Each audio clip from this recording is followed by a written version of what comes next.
Chapter 1. Approach and First Contact. Captain's log: we crossed the heliopause of our own system 12 months ago, and it feels like a year of weather and a lifetime of memory. The ship hums like a patient animal. Today we entered the starfield that maps this planet.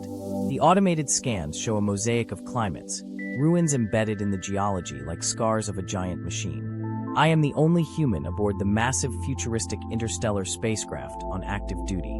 I descended to the rendezvous coordinates, hoping the alien they call the Mindkeeper would be there. She was waiting at the edge of a bioluminescent meadow as dawn bled over glassy spires. Her presence is a low chorus in my head, now a comforting instrument that indexes the landscape in ways my instruments cannot. She guided me to a basalt monolith that thrummed faintly with ancient code. She told me the device we seek is not an object alone, but a network, an energetic pattern that sleeps in the bones of the planet. We started at a place where grass glows like blue fire, and insects paint the air with light. Chapter 2. Ice Below the Sun. Captain's log: the meadow gave way to blue glass, and a stretch of ice fields carved with veins of metal. The alien mapped tunnels of thermal flow below the glacier with her mind, and led the way, while I maintained the ship's beacon and recorded telemetry. The ice hides the first of the ancient nodes. We suited up and found a half-buried port opening like a healed wound. A chorus of crystalline wind and the footfalls of something large accompanied our descent. Her thoughts painted architecture, in the air a language of lines and pressure that my instruments translated into a door code. I felt how small my tools were against a civilization that could braid planetary energy. We slipped inside, and the light went liquid.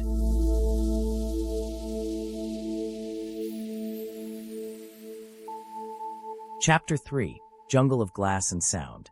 Captain's log: the heat hit like a confession. Below the glacier the terrain bends to tropics where leaves fold like glass and vines sing when brushed. The ancient city here is a forest in itself, towers of living architecture fused with gears. She named the sound patterns, and I learned to listen. Creatures like flying kelp threaded the canopy, and an enormous herbivore snoozed between columns of luminescent fungus. In the hollow core of a skyward tower, we found a chamber of scaffolding and mirrors. The alien extended a synaptic thread into the stone and pulled images out of it memory, like threads from a loom. The device's signature whispered near a ruined antenna that once hugged the planet like a net.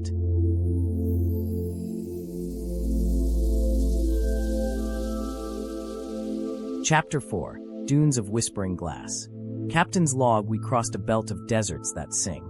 The sand here is glass, not grain, moving under solar wind into shapes that look almost alive. Time becomes visible as layers of fused pattern. The device's signature fractured across the dunes like a shard of melody. We chased echoes and followed marks etched into the dunes by creatures that map magnetism with their bodies. At midday an undulating predator rose and circled us, questioning our purpose. She reached into its mind with a calm touch and translated the creature's route into coordinates. Those coordinates took us toward a sunken plaza half swallowed by glass that reflected the sky into an impossible lattice.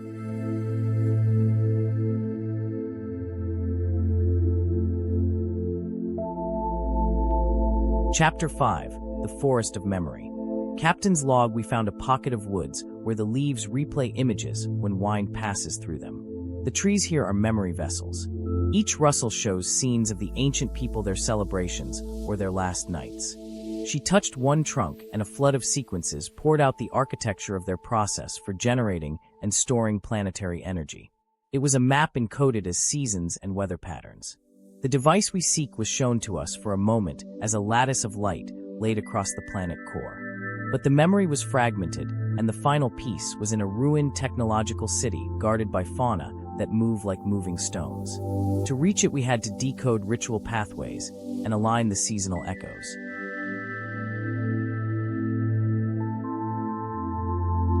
Chapter 6. The Core Chamber.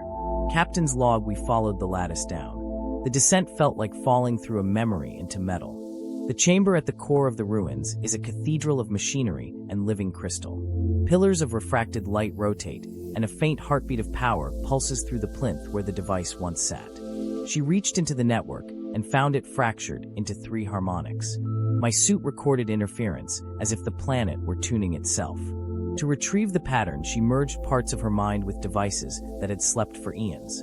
It asked questions in images and smells, and I answered in touch and stubbornness.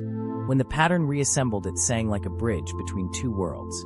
We had the device, but the chamber demanded balance. I watched her concentrate until a quiet line formed on her face, and the machine accepted her touch. Chapter 7: Return and Resonance. Captain's log. The ascent was both quiet and intolerable. The device thrummed in its containment field like a sleeping star. She wove a psychic bridge that sang to the ship and to me to steady the transfer. I carried the capsule to the cargo bay of the massive futuristic interstellar spacecraft as storms rolled across the planet like paint. On board, we linked the device into the ship's matrix and fired a beacon pulse toward Earth. The waveform was raw and ancient, and it will take months to propagate and longer for the response. She stayed on the planet as custodian promised to awaken 1,000 sleeping nodes to balance the recovery. In my visor, I saw the meadow again, and in her eyes I saw home. We were two species stitched together by a single song. I cannot say whether it will be enough.